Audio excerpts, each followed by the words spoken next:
जय माता की।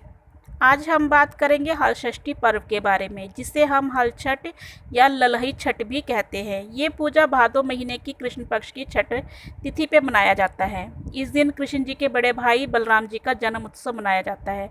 कहा जाता है कि जो उनका शस्त्र था वो हल था, इसलिए इसको हल छठ या हल षष्ठी भी कहा जाता है।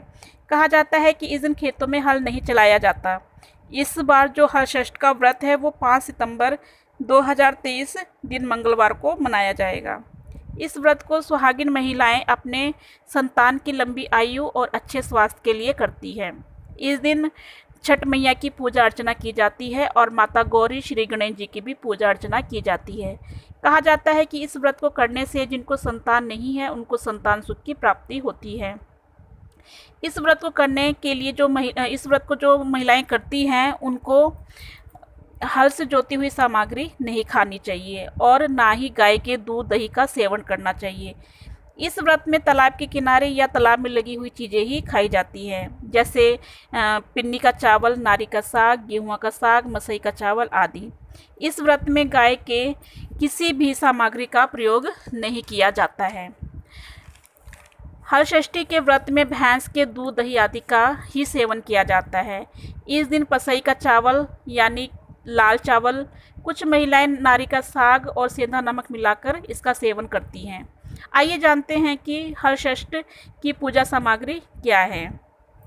कांस का घास, महुआ के पत्ते, महुआ की डाल, धूप, दीप, दूध, दही, हल्दी, रोली, पसई के चावल, महुआ, मिट्टी के छोटे छोटे कुल्हड़ जिसमें 7 प्रकार के अनाज भरे जाते हैं। इसके अलावा भुना हुआ चना, धान का लावा आदि सामग्री ली जाती है।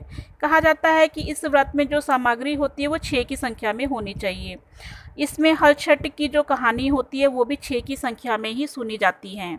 इस दिन महिलाएं सुबह जल्दी उठती हैं, महुआ का जो दातुन होता है उसको करती हैं।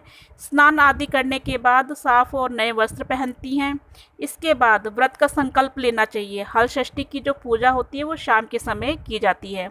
पूजा करने के लिए पूजा स्थल को गंगा जल से छिड़काव करके पवित्र कर लेना चाहिए। उसके बाद मिट्टी या गोबर से तालाब नुमा आकृति बनाएं, मतलब तालाब जैसा कोई आकृति बनाना चाहिए।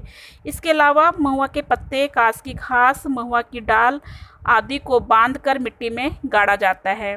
कुछ जगहों पर हल षष्ठी माता की फ़ोटो लगाकर उसकी पूजा अर्चना की जाती है या गोबर से हल षष्ठी माता का दीवार पर आकृति बनाई जाती है और पूजा अर्चना की जाती है। इसके अलावा कलश की स्थापना की जाती है। कलश की स्थापना उसी प्रकार की जाती है जिस प्रकार हम नवरात्रि में कलश स्थापना करते हैं।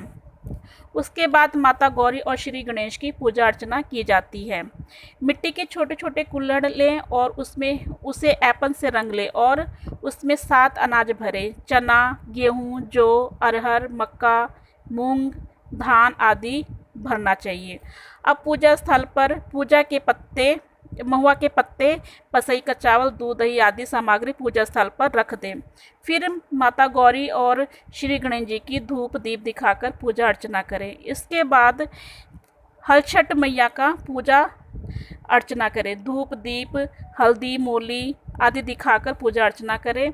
फल फूल अवश्य चढ़ाएं और सप्त अनाज का भोग जरूर लगाएं। हल छठ मैया को श्रृंगार का सामान अवश्य चढ़ाएं। उसके बाद जो डाली थी उसकी पूजा अर्चना करें। फिर छोटी छोटी जो कुल्हड़ थी उनकी भी पूजा अर्चना करें। धूप दीप दिखाने के बाद हल छठ मैया की कहानी सुने। उसके बाद पूजा स्थल पर महुआ के पत्ते, पसई का जो चावल है, महुआ का फल, दही आदि रख कर पूजा स्थल पर ही खाया जाता है और व्रत का पारण किया जाता है। ये थी अब तक की जानकारी। अगर आपको ये जानकारी अच्छी लगी हो तो प्लीज़ लाइक कीजिए, सब्सक्राइब कीजिए।